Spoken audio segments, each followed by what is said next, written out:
Hesabu 9:4 hadi 5 inasema nini? Somea hapo kwa haraka. Bwana tusomea kwanza 4. Ndio.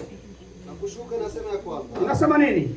Kisha Musa akawaambia wana wa Israeli. Kisha Musa akawaambia wana wa Israeli Kwamba waishike sikukuu hiyo ya Pasaka. Kwamba waishike sikukuu ile ya Pasaka. Nao wakaishika Pasaka katika mwezi wa kwanza siku ya 14. Nao wakaishika Pasaka katika mwezi wa ngapi?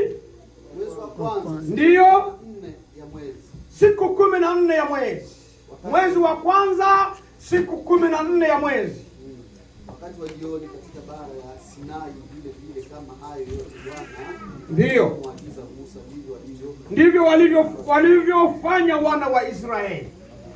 Bwana Yesu na asifiwe. Amen. Katika mwezi wa kwanza siku ya 14 ambayo ndio Pasaka ya Bwana ilipoanzia, ambayo Mungu aliamuru Musa akaambia wana wa Israeli ya kwamba muandae Pasaka. Mwezi huu utakuwa mwezi wenu wa kwanza. Lakini katika vipindi vya kale, hatutaingia katika historia sana, sababu inaweza kutuchelewesha muda. Katika nyakati za zamani, hii ndio wakati ambao wana wa Israeli walikombolewa kutoka katika nchi ya Misri ili waende katika Kanaani. Ikaonekana ya kwamba ndio mwezi wao wa kwanza maisha ya ukombozi. Amen. Bwana Yesu na asifiwe. Amen. Haleluya. Tunafuatana. Kwa hiyo huu ndio kuwa mwezi wa kwanza. Wao wakaanza kuhesabu ni mwezi wa kwanza katika maisha yao ya ukombozi. Lakini mwezi wa kwanza ulikuwa ukiwepo. Kwa hiyo katika maisha ya Ukristo, mwezi wa kwanza wa kibinadamu unakuwa ni mwezi wa 4, ambao wakati unapokombolewa wewe, mwezi wako wa kwanza unaanza ni mwezi wa 4. Bwana Yesu na asifiwe. Amen. Lakini mwezi wa kwanza upo na ulikuwepo tangu zamani kabla wana wa Israeli hawajaingia katika nchi ya Misri. Lakini katika ukombozi ndio ukaanza mwezi wa kwanza ambao ulikuwa ni mwezi wa 4. Katika tarehe 14 Bwana akaamuru kwamba iwe Pasaka kwenu kwa sababu mumekombolewa wakati huo. Na ile Pasaka haikuweza kukoma.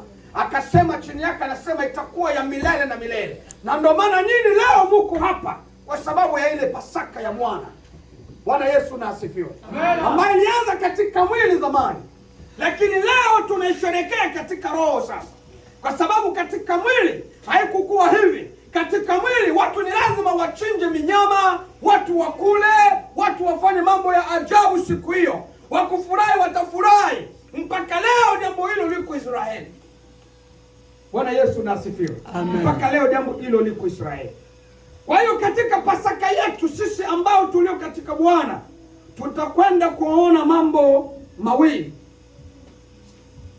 Na la tatu tutakwenda kumalizia baadaye.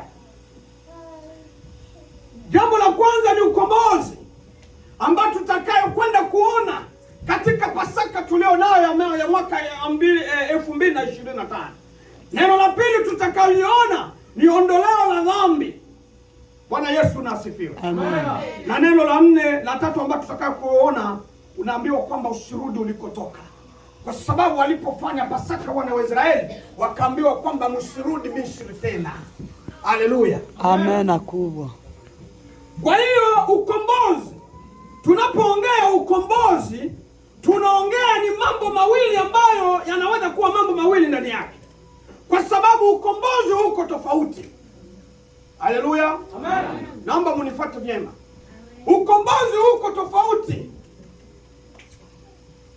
Kuna mtu anaweza kumkomboa mtu kwa sababu alikufa na njaa, akampa chakula, akawa amekomboa maisha yake ya kimwili ambayo alikuwa amekufa na njaa. Hailishi ulikuwa mtenda dhambi, hailishi kama ulikuwa Mkristo. Si ndio hivyo? Hamjawahi kusaidiana nyinyi? Amen, amen. Kwa hiyo mnaposaidiana, mnasaidiana, mnajali ni Mkristo au ni mtenda dhambi. Msaada ni msaada. Si ndio hivyo jinsi mnavyosema wa Kristo? Amen. Jina la Bwana lisifiwe sana. Kwa hiyo ndio jinsi lilivyo, kuna ukombozi ambao uko tofauti, ambao unaweza kuwa ukombozi wa binadamu kwa binadamu.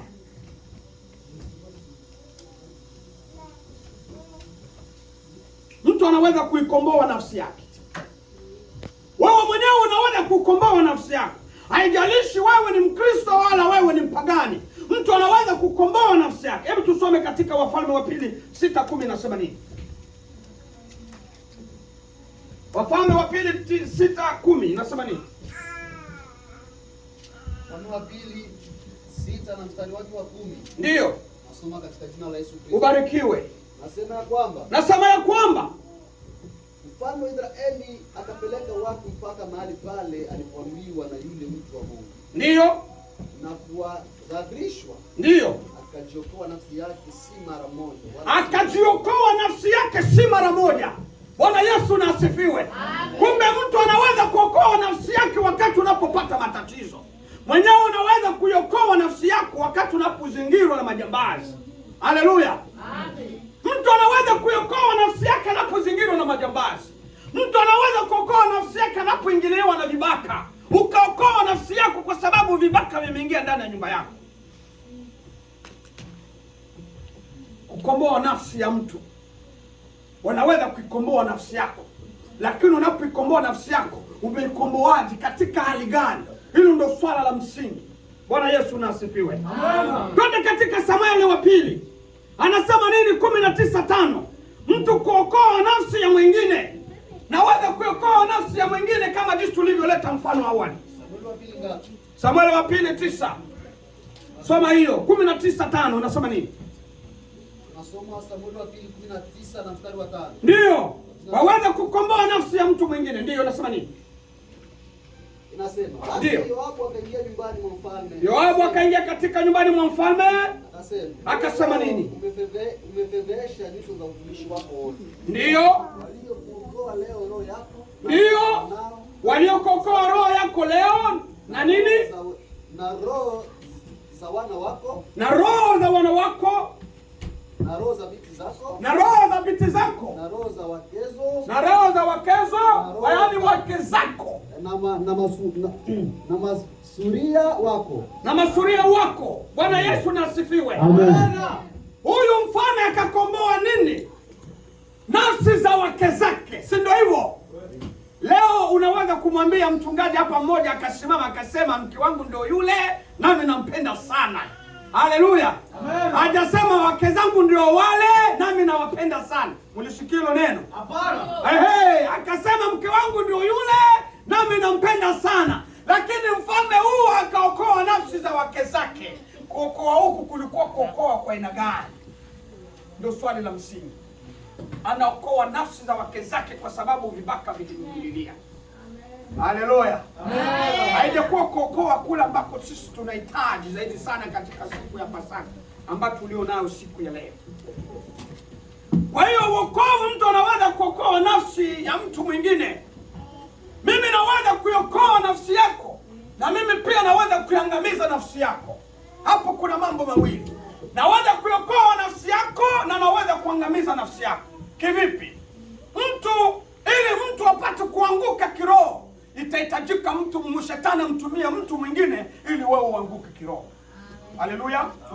Na ili wewe upate kukua kamilifu katika kiroho, Yesu atatumia mtu mwingine vile vile ili apate kukusimamisha wewe usimame kiroho.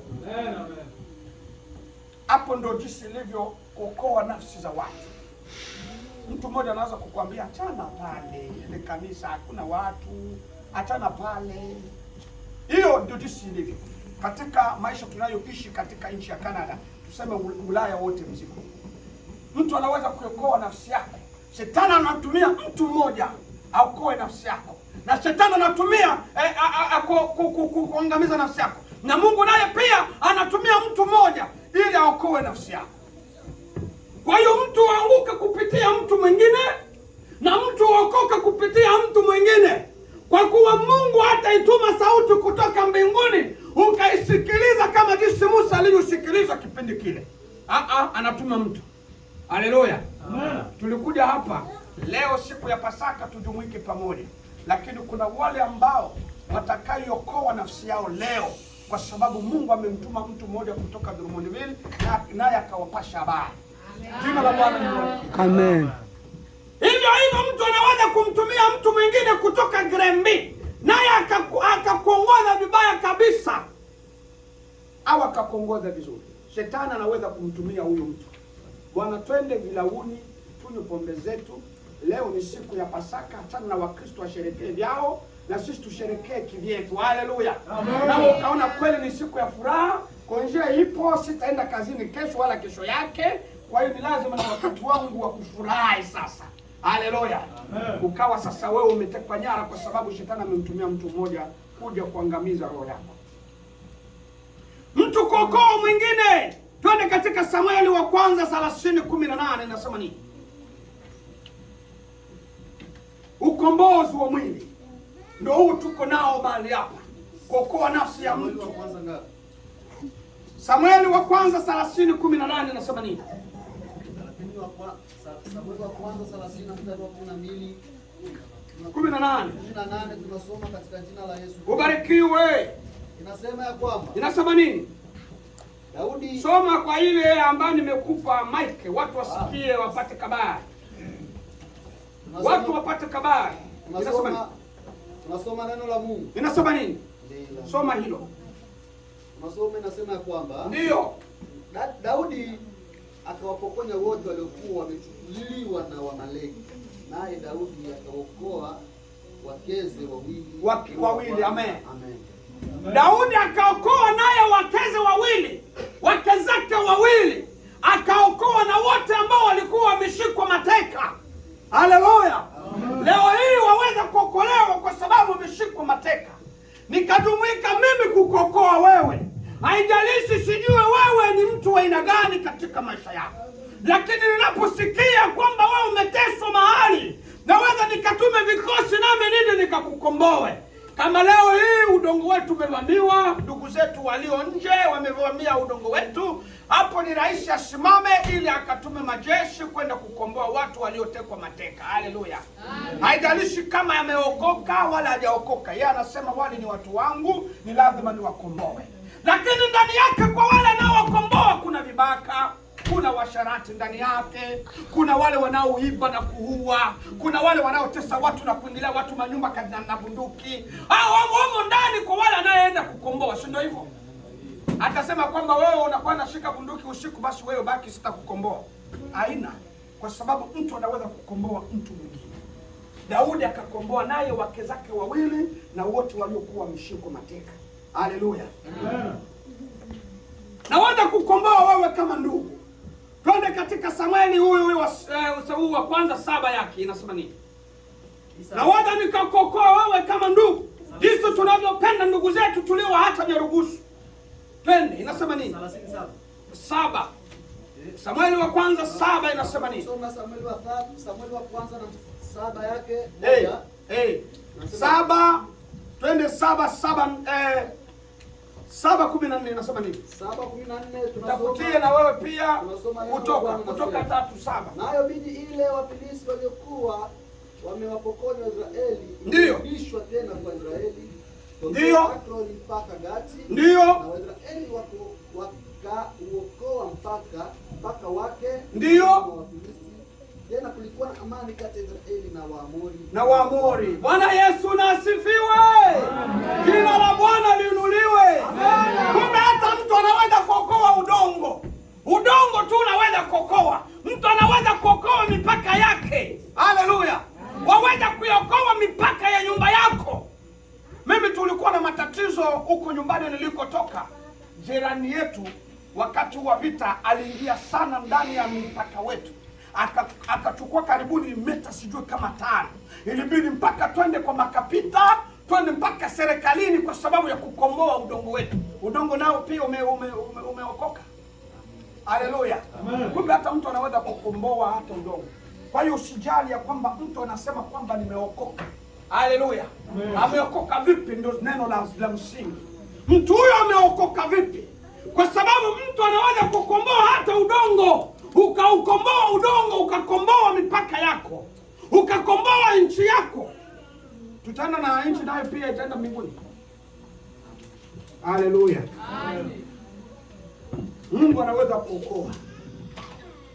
Tusomee katika Kutoka 3:7-8 nasema nini? Kutoka 3:7 inasema, tunasoma hapa mstari wa 8. Ndio. Bwana akasema, hakika nimeyaona mateso ya watu wangu walioko wapi? Misri. Nami nimekisikia kilio chao kwa sababu ya wasimamizi wao.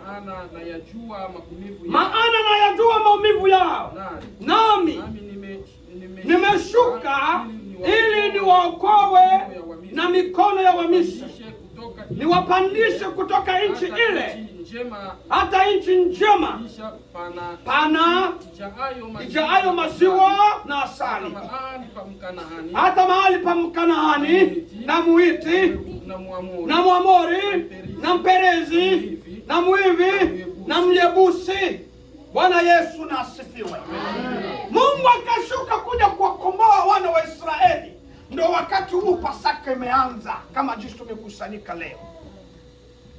Pasaka imeanza kama jinsi tulivyokusanyika leo. Ndio wakati hii kipindi hichi Mungu amekuja kuwakomboa wana wa Israeli. Lakini cha ajabu, Mungu akuangalia ya kwamba hawa ninaowakomboa ndio wateule au watakatifu kabisa, kwa sababu ndani yao kuna walioabudu miungu. Haleluya, amen. Ndani yao kuna wale ambao wakufika kule Kanaani. Miaka 40 njiani hivi.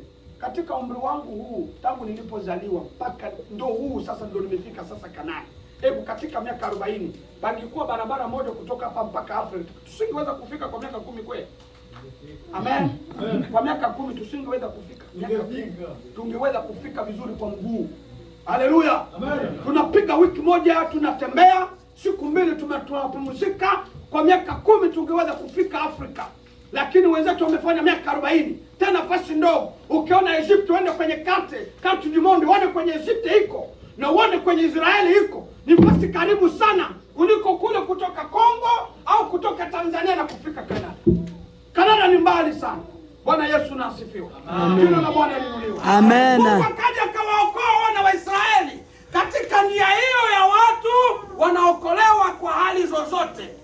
Si kusema kwamba aliwateua nyinyi ndo amfanye vizuri mtabaki Misri na nyinyi ndo mnafanya vizuri ndo mtaingia sasa Kanaani. Hakuna jambo kama hilo. Mungu anaweza kuokoa. Haleluya. Amen. Umeokoka vipi? Ndio neno la msingi. Mtu mmoja ametoka, waizi wawili walitoka wakaenda kuiba mahali fulani. Wakapanda gari, wakawa kweli wamefaulu kwa kuiba ule mtu. Walipokuwa njiani ndani ya gari, ndani ikafanya accident. Gari ile ilibidi watu waje wakakimbilie na kuja kuwaokoa wale watu. Kweli wale wezi wawili waliokolewa. Mmoja akasema, nimewashukuru sana kwa sababu mmeniokoa. Mmeokoa nafsi yangu. Lakini vitu alivyokuwa navyo si vya kwake, ni vitu ambapo alikuwa ametoka kwenye mission yake ya kuiba. Mtu mwingine akasema, nimeiona wokovu wa Bwana. Kwa sababu nimeiona wokovu wa Bwana, akatubu pale na akasema, mimi nilikuwa nimetoka kuiba na vitu hivi sio vya kwangu. Naomba Bwana nisamehe kwa sababu nimeona ukombozi wa Bwana juu yangu. Ningeona kufa katika hali hii, nisingeweza kumuona Bwana. Bwana Yesu na asifiwe. Aliyeokoka vizuri hapo ni nani? Aliyetubu. Haleluya. Yaani wewe usiwe na matatizo ya kumsikiliza mtu ameokoka. Jambo la msingi ni kumuuliza umeokoka vipi? Kimwili au umeokoka kiroho? Haleluya. Amen. Tunawatumania sana ndugu zetu tuliowaacha Nyarugusu, kila siku tunawatumia pesa. Nasema uongo. Mnawaokoa katika hali gani? Kwa sababu ya ile njaa au kwa sababu wafike mbinguni? Jambo la njaa. Haleluya. Amen. Kama unaweza kumokoa ndugu yako kivipi sasa? Ndio neno la msingi. Haleluya. Amen. Jina la Bwana liinuliwe. Amen. Tunaenda katika neno letu la pili, ondoleo la dhambi. Hapo ndo sasa shibiri. Ondoleo la dhambi. Waliookolewa kimwili na waliookolewa kiroho. Hii ndo shibiri ya siku ya Pasaka. Haleluya. Ondoleo la dhambi. Tunaenda katika Mathayo 1:21. Yesu kuokoa wenye dhambi. Huyu ndiye funga lao, huyu ndio baba lao. Huyu ndio mwisho. Anapookoa mwili, anaokoa mpaka na roho. Usikubali kwa sababu mtu anakuambia ndugu yangu ameniokoa sana.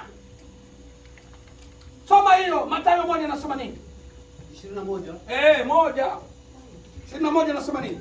Nasema hayo yote yamekuwa ili litimie neno lililonenwa ndiyo na Bwana kwa ujumbe ikisema nini?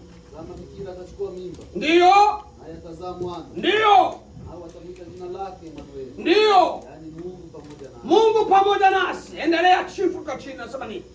Naye Yusufu alipoamka katika usingizi, ndiyo, alifanya kama malaika wa Bwana alivyomwagiza, akamchukua mkewe, ndiyo. 25 mwisho asimjue kamwe hata alipomzaa mwanaye, ndiyo, akamwita jina lake Yesu. Ukipanda juu yake nasema yeye ndiye atakayekuja kufanya nini? Kuwakomboa watu na dhambi zao. Huyu ndiye atakayekuja kuwakomboa watu na dhambi zao. Kwa hiyo unaponikomboa mimi kwa kunitumia fedha, haijalishi ya kwamba wewe umenikomboa ili niende mbinguni. Haijalishi ya kwamba umenikomboa mimi ya kwamba nimetakasika katika dhambi. Haleluya. Pesa zako nitazikula mpaka wengine wanaenda vilabuni. Nasema uongo. Wanalewa sana. Wakati nilipofika pa mwaka wa 2017 nilikusanyisha fedha, na hizo fedha zilitoka benki nikawatumia ndugu zangu. Nikasikia kule watu wamelewa hovyo. Hakuna hata mwenye alinunua hata linjanja hata limoja. Kila kitu cha baba yangu mkubwa, kuanzia ule umati wote nilioishi nao pale wakati ule, alipata dola 250 na hivyo zilikuwa zimeibiwa. Mkubwa wangu nilikuwa nimemtuma, alikuwa amechukua nusu kwa zile fedha. Kila mtu alipata dola sikiliza, 2017 dola 250. Ungeweza kununua manjanja ya dola 100 na ukapiga mabati juu ukatoa kabisa nyasi. Lakini walianza kulewa zile pesa. Nikawa nimewakomboa katika hali ya kinjinsia ya binadamu. Haleluya. Amen. Sikuwakomboa katika hali ya kiroho, lakini baba lao anasema huyu ndiye atakayekuja kuwakomboa watu wake na dhambi. Kwa hiyo unaposikia Pasaka ya Bwana, huyu ndiye amefunga break. Na anapokukomboa na kukomboa kweli mambo yote mawili. Anakomboa wewe katika roho na anakomboa wewe katika mwili. Mwanadamu anamkomboa mwanadamu mwenzake katika mwili peke yake. Haleluya. Amen. Tuko vyema? Amen. Katika Rumi 10:9-11. Mtu anapokombolewa, aliyekwenda kukombolewa, mtu ambaye ametubu dhambi zake, mtu ambaye amekombolewa na Kristo, ni mtu wa aina gani? Tusomee Warumi 10:9 inasema nini? Tusomee haraka. Warumi 10:9 inasema. Inasema nini? Sema inasema nini? Warumi 10:9 inasema, kwa sababu mkimkiri Yesu kwa kinywa chako, kwa sababu ukimkiri Kristo kwa kinywa chako ya kwamba nini? Ni Bwana, na kuamini moyoni mwako ya kuwa katika wafu Mungu amemfufua katika wafu, utaokoka. 10 inasema. Inasema nini? Kwa maana kwa moyo mtu apata haki. Uamini ili apate nini? Haki yako unaipata kupitia moyo. Endelea, inasema nini? Na kwa kinywa ukiri hata kupata wokovu. Na mtu kwa kinywa ili upate wokovu. Jina la Bwana linuliwe. Amen. Waliokombolewa katika hali ya dhambi ni wale waliokiri katika vinywa vyao na wale waliosema katika mioyo yao, Bwana amekuja kunikomboa. Haleluya. Amen. Hao ndio wale waliokombolewa. Unaweza kusema kwa mdomo lakini moyoni haviendani. Kwa hiyo mambo yote hapa yanapatana. Kwa kinywa mtu kiri, kwa moyo mtu fanya nini? Uamini. Mtu anaweza kukiri kwa mdomo lakini katika moyo. Kwa hiyo unaposema tu kwa kinywa tunakiri na tunaokoka, sasa katika moyo nako pia unasema nini? Hakuna kitu. Sababu kinywa ni mwili na roho ndio kitu kilicho ndani. Sasa wanaposikia Injili wanasema roho na mwili wanaitenganisha. Haleluya. Amen. Maandiko inatuambia kinywa. Jina la Bwana lipo. Amen. Kwa kinywa mtu ukiri. Kwa kinywa mtu ukiri, katika moyo unaamini, hapo ndipo unakuwa umepata wokovu wa kweli. Wokovu wa kweli hauko kwa kinywa tu peke yake. Sababu kinywa ndio mwili.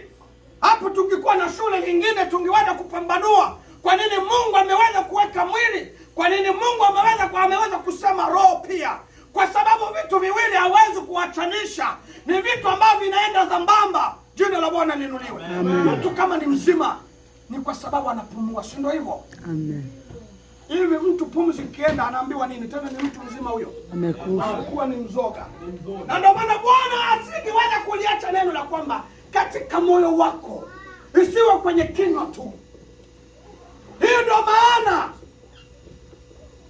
Kwa hiyo ukimwona mtu anakiri kwa kinywa, nimeokolewa na Kristo, ndiyo nakubali, katika roho nako wasema nini? Ndio swali nitakuuliza.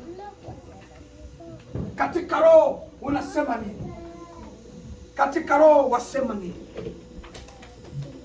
Rumi 8:24 inasema nini?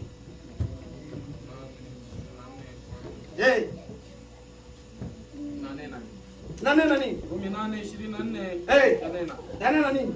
Kwa maana tuliokolewa kwa taraja. Kwa maana tuliokolewa kwa taraja. Lakini kitu kilichotarajiwa kikionekana, ndiyo hakuna taraja tena. Hakuna taraja tena. Kwa maana ni nani aliyekitarajia kile akionacho? Ndiyo. Kwa maana hapana, ishia hapa. Kwa maana tuliokolewa kwa taraja, lakini kitu kilichotarajiwa kikoonekana, hakuna taraja tena. Kwa maana ni nani aliyekitarajia kile akionacho? Bwana Yesu na asifiwe. Amen. Kwa hiyo wewe umeshajua taraja yako, umeshajua maisha yako ya kiroho. Maisha ya kiroho yanaendana vipi? Hiyo ndo taraja ambayo wewe umeshatambua, na ndio maana leo unaitwa mkulokole, na ndio maana leo umekuja kuingia katika Pasaka ya Bwana. Haleluya. Pasaka ya Bwana ni takatifu kwa sababu umeshaingia kwenye taraja, umeshajua dhambi. Na kama umeshajua dhambi, na ndio maana unasema katika kinywa chako nimeokolewa, na watu wakaona katika roho yako kweli amemdhibiti Mungu katika moyo wake. Jina la Bwana liinuliwe. Walio katika dhambi, ni wakati sasa wa kukombolewa, ondoleo la dhambi, ambayo ndio Kristo pekee. Walio wa zamani katika Pasaka ya zamani waliweza kufanya lile jambo katika hali ya mwili, lakini katika roho Bwana akasema hamutaweza tena kutumia mnyama wa aina yoyote, awe ni ng'ombe au ni mbuzi au ni kondoo. Mimi namtuma mwanangu pekee awe Pasaka wa kweli, ambaye huyo atakapokuja atawaondolea ninyi dhambi. Jina la Bwana linuliwe. Amen. Wangapi wameondolewa dhambi? Wangapi wameondolewa dhambi? Huyo ndiye Pasaka wa kweli, si mnyama tena. Walio katika dhambi sasa ni lazima wakombolewe. Timotheo wa kwanza 1:15 inasema nini? Tusomee hiyo kwa haraka. Mwingine tutafutie katika Mathayo 16:24-26. Ondoleo la dhambi. Ukombozi wa ondoleo la dhambi ndio ukombozi tosha, kwa sababu ukombozi huu unakomboa mwili, unakomboa na roho. Haukomboa mwili peke yake. Si kama unamtumia mtu ndugu yako ambaye yuko Nyarugusu pesa, zinapofika anaanza kupika, ndio nimetumia tu $20. Mtu kwa anasimama katika muda wa saa 1:30 ili aipate $20. Anasema nilikuwa na mawazo nitanunua sofa, nilikuwa na mawazo nitanunua sasa watoto dagaa. Bwana, tuliagana na wewe kwamba nitakutumia pesa za kukomboa wewe wanunue dagaa. Jina la Bwana linuliwe. Amen. Umewakomboa katika mwili. Huyo ndiye funga breke. Kristo peke yake ndiye awezaye kukomboa katika roho na mwili. Huyo ndiye anakuingia katika maleo muko Canada. Ni kwa sababu Kristo aliwakomboa katika mwili na roho. Alafu sasa mujichanganye Canada. Kitu cha ajabu, mliomba sana nyinyi. Nikasema Bwana, tunataka utuondoe katika shida tulio nayo, na nikifika kule nitakutumikia. Leo uko wapi? Mbona umeacha kazi ya Bwana? Haleluya. Amen. Hatuwaoni. Wamejaa. Wengi wanaacha mpaka na Mungu anakwambia wewe achana na maisha yangu, nimeshafika, hakuna chochote tena. Wewe achana na maisha yangu, nitafute kwanza maisha yangu. Sawa, unasema vile ni kwa sababu bado una nguvu. Acha usikilize mwenzako aliyoumwa muda wa miezi miwili yuko hospitalini. Hizo pesa atazitafutaje? Tusomee nini unasema nini? Timotheo kwanza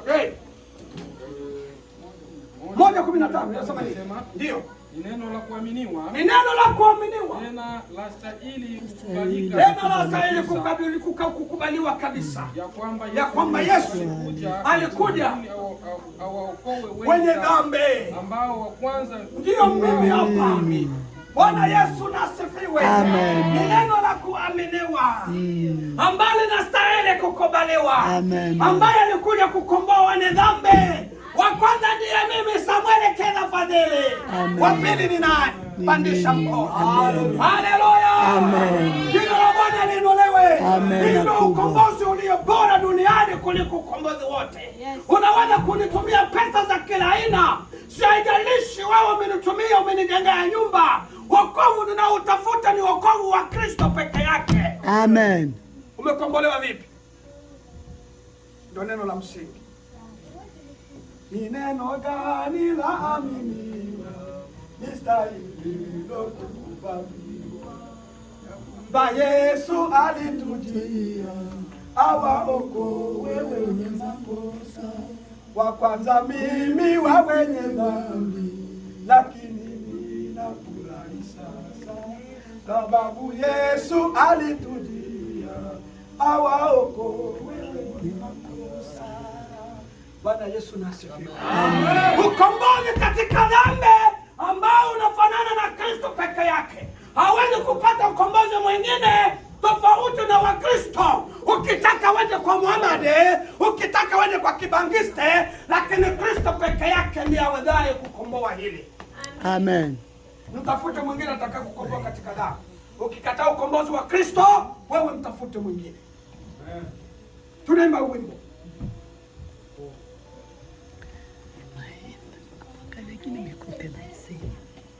Ni wimbo gani huo? Tusomee hiyo. Ni namba gani?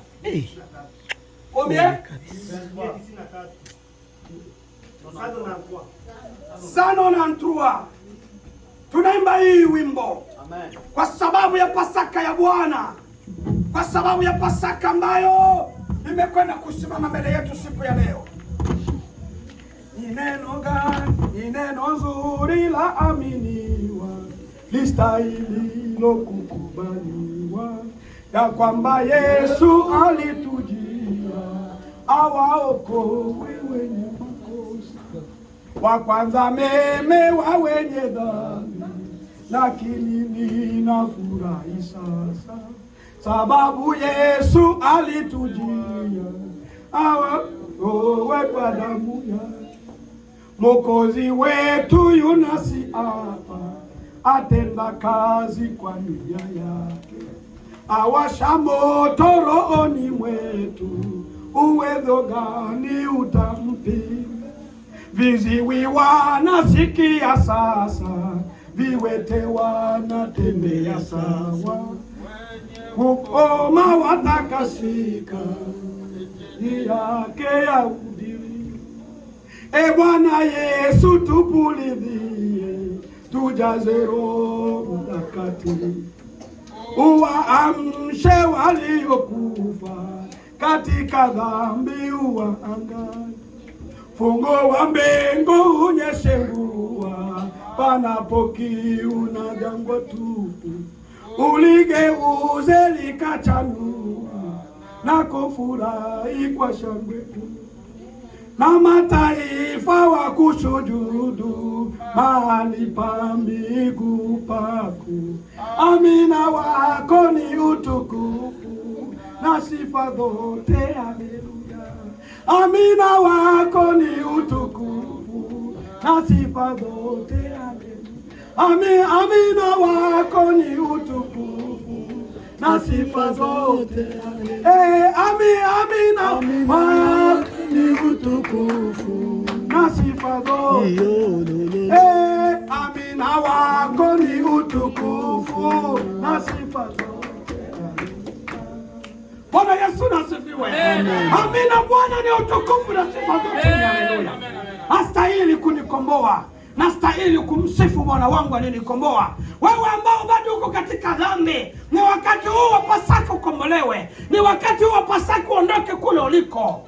Mkubali Kristo. Jina la Bwana liinuliwe. Amen. okoa nafsi yako. Na ndio maana Warumi akasema kiri kwa mdomo na kwa moyo, okoa nafsi yako. Twende katika Mathayo 16:24-26 nasema nini? Mwingine atatafutia Mathayo tusomee kwanza kisha tutaenda kwa mambo mengine. Inasema nini? Mathayo 16:24-26 inasema nini? 16:24. Ndiyo. Wakati huo Yesu aliwaambia wanafunzi wake, ndiyo, mtu yeyote akitaka kunifuata, na atikane mwenyewe, ajituke msalaba wake na anifuate. Endelea. Kwa kuwa mtu atakaye kuiokoa nafsi yake, ndiyo, ataipoteza. Mtu atakayepoteza nafsi yake, ndiyo, ataiokoa. Haleluya! Okoa nafsi yako. Shika msalaba wako mwenyewe. Wewe bado huko unasukuma kwenda kanisani, ni shida. Kwenda kanisani ni matatizo. Kumtumikia Mungu ni matatizo. Okoa nafsi yako mwenyewe. Shika msalaba wako. Ni lazima ujue juhudi ya Mungu, jinsi Yesu aliteseka Pasaka ya leo. Ni lazima uikumbuke katika maisha yako. Haijalishi umepata kazi aina gani, haijalishi hauna kazi, haijalishi sijui una akili nyingi shuleni, haijalishi. Wewe mwenyewe ndio utamfuata Kristo peke yako. Sisi tunaweza kukufuata nyumbani kwako na kuambia, mchungaji anakuambia nenda kanisani, anapiga na ngoma. Kama wewe hujachukua uamuzi, hakuna kinaweza kutendeka. Nasema uongo? Wangapi mmeshawaambia waje kanisani na wamefika? Na wangapi leo wako vilabuni? Katika nchi ya Center, wangapi wako bilabuni? Haleluya! Wewe mwenyewe ndio utashika msalaba wako mwenyewe, hautashikiwa na mtu. Wokovu ni wao mwenyewe. Usichukue uamuzi useme Kristo ndiye ameniokoa. Ni lazima nichukue msalaba wangu nimfuate yeye aliyeniokoa. Jina la Bwana liinuliwe. Amen. Usiwazi ya kwamba mimi nitapiga ngoma sana. Ni kwa sauti tu kidogo nakwambia, achana na hayo mambo, mpate Kristo. Wewe ndio unachukua uamuzi, niende kanisani au niingie katika hali ya dunia. Tunaenda katika neno letu la tatu, tunalimalizia. Watu wakati Mungu ameokoa wana wa Israeli akawaambia nini? Msisubutu tena kusema kwamba mtarudi Misri. Haleluya. Msisubutu tena kusema kwamba mtarudi, kwa kuwa mimi nimeshawaokoa. Na kama wewe umeshaokoka, na wakati huu wa kukujua wewe, kama ulisema kwa mdomo na katika moyo wako ukamweka Kristo, kama Warumi 9:10 alivyosema, hii ndio wakati tutakujua wewe. Bwana anakuambia kwamba usirudi tena wapi? Misri. Twende katika Mathayo 29:40 nasema nini? Usirudishe Yesu msalabani, usirudi tena Misri. Tusomee hiyo Mathayo nasema nini? 19 29. Mathayo 29:40. Ndiyo nasema nini?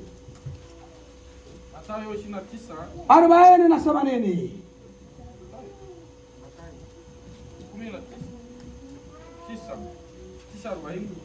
29:40. Mathayo iko na 29, inaisha 28. Tusomee 27.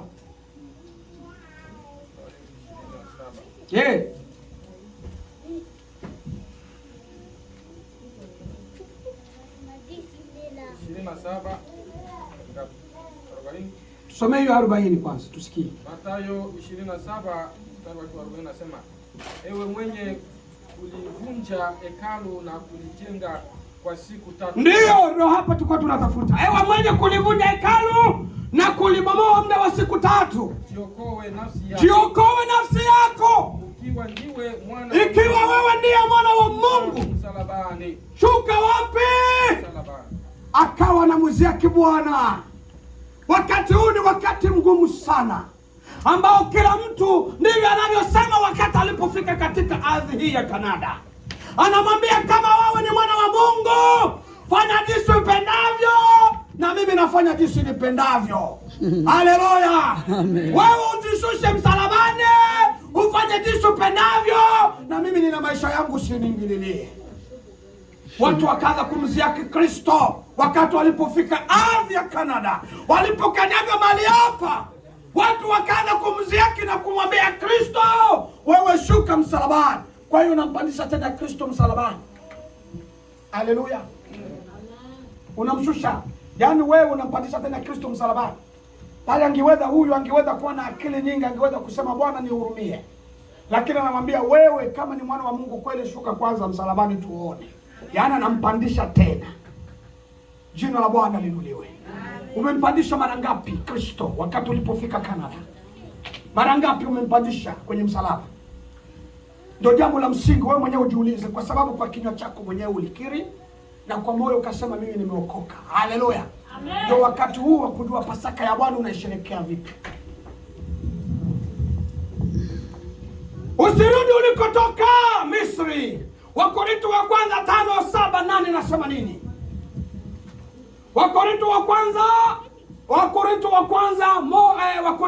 5:7-8 nasema nini? Inasema nini?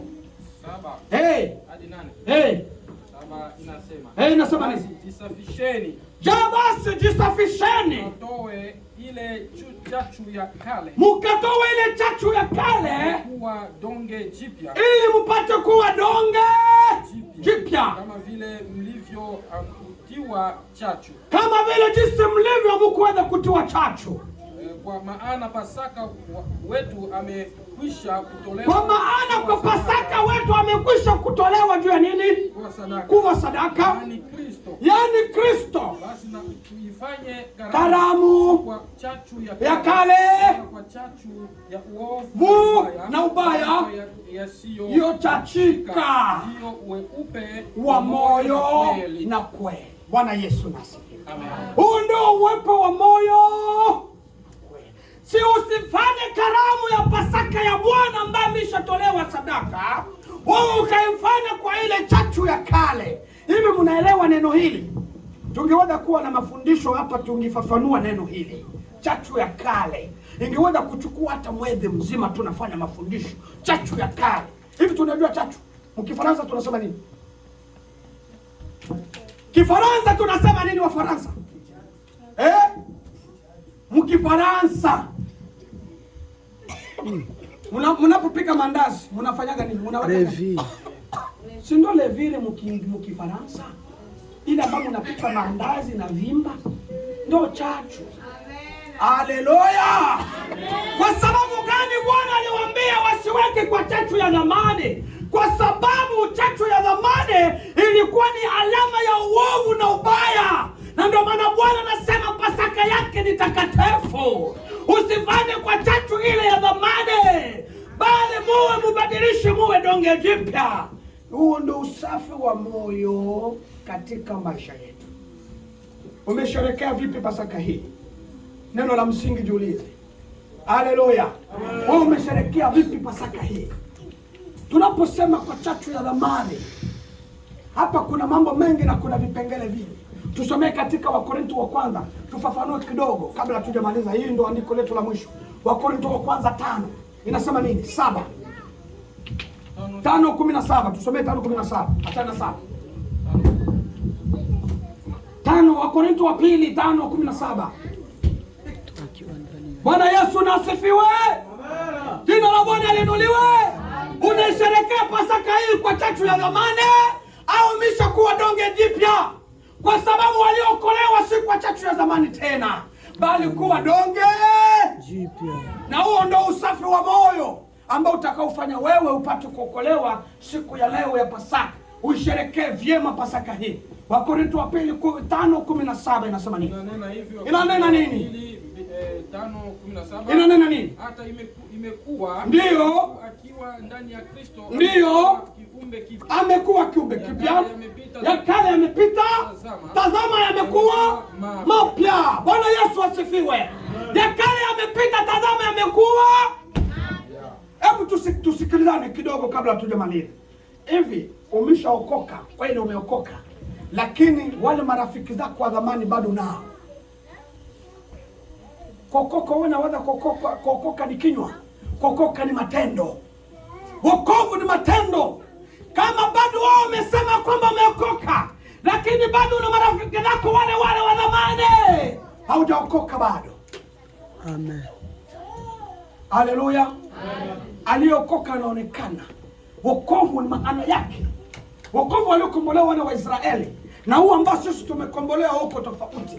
Sisi tumetolewa kwenye tatu ya zamani, tunaingizwa kwenye hali ya kuwa donge jipya.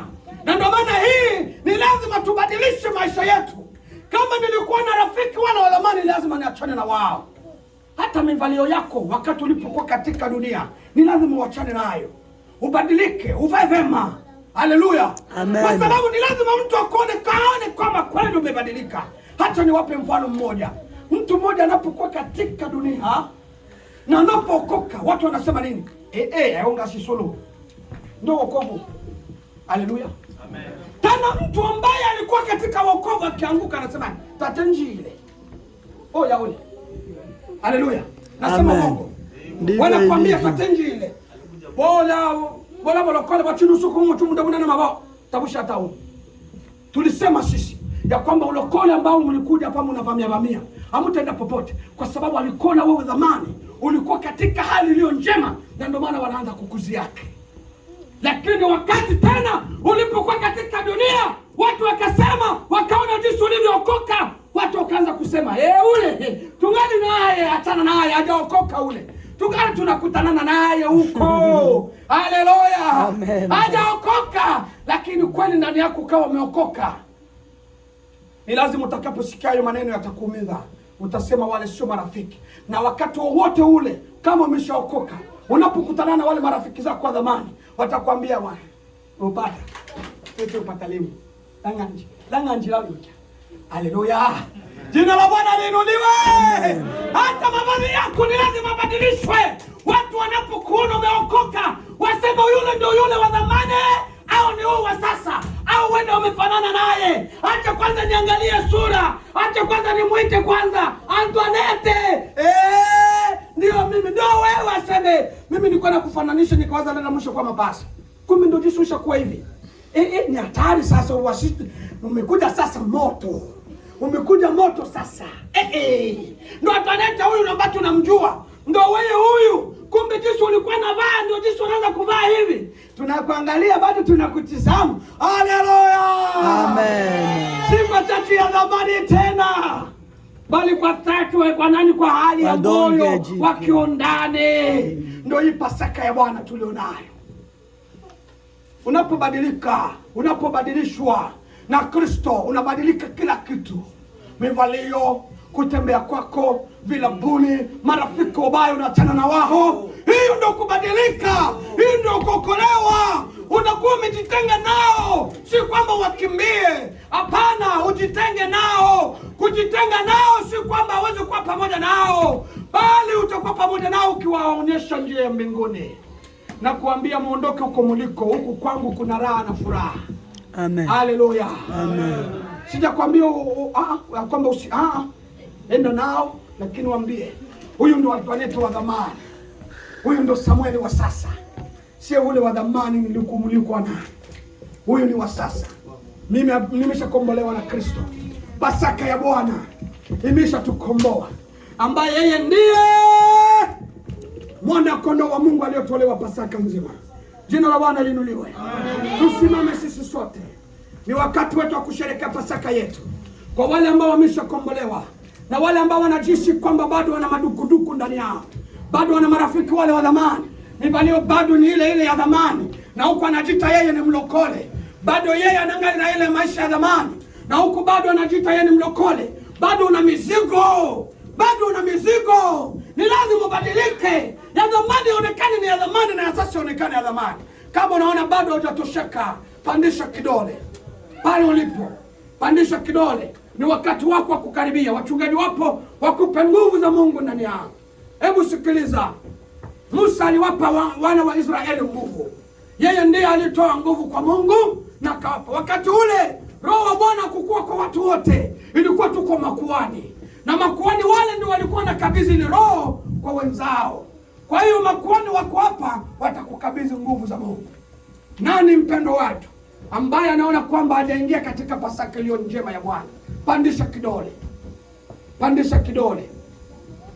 ni neno nzuri la amini, kustahililo kukubaliwa. Ba Yesu alitujua, awaokoe wenye makosa. Wa kwanza mimi wa wenye dhambi, lakini ninafurahisha sababu Yesu alitujua. Bwana Yesu na asifiwe. Amen. Basi tunaona kwamba ndani yetu sisi sote tuko katika Pasaka ya Bwana. Muivue chachu ya dhamani, na waambieni, bila kuivua hiyo Kristo hamtamuona msalabani, hamtamuona hata aweze kuwakomboa kamwe katika maisha yenu. Kwa hiyo msimame pamoja na Kristo awasaidie sana. Na hivi jinsi mmekuja mmesimama, wakati ule nilipokuja mahali hapa nilifurahia. Nikaona hapa kuna lugha nyingine ambao wengine hawasemi Kiswahili. Nikafurahi. Leo nimeshangaa, wengine wameondoka. Hebu msimame na Kristo.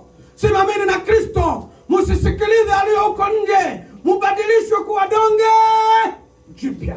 Muwe na Kristo siku zote. Mumpende Kristo katika Pasaka zake zote. Mwendelee kuwa pamoja naye. Maisha bila Kristo hakuna. Maisha bila Kristo haiwezi kusimama. Hawezi kuzitafuta fedha bila Kristo. Hautaishi. Simama na Kristo. Tunaenda kujiombea sisi wote wenyewe. Tujiombee kisha tufunge kipindi chetu siku ya leo. Tunaenda kwenye maombi.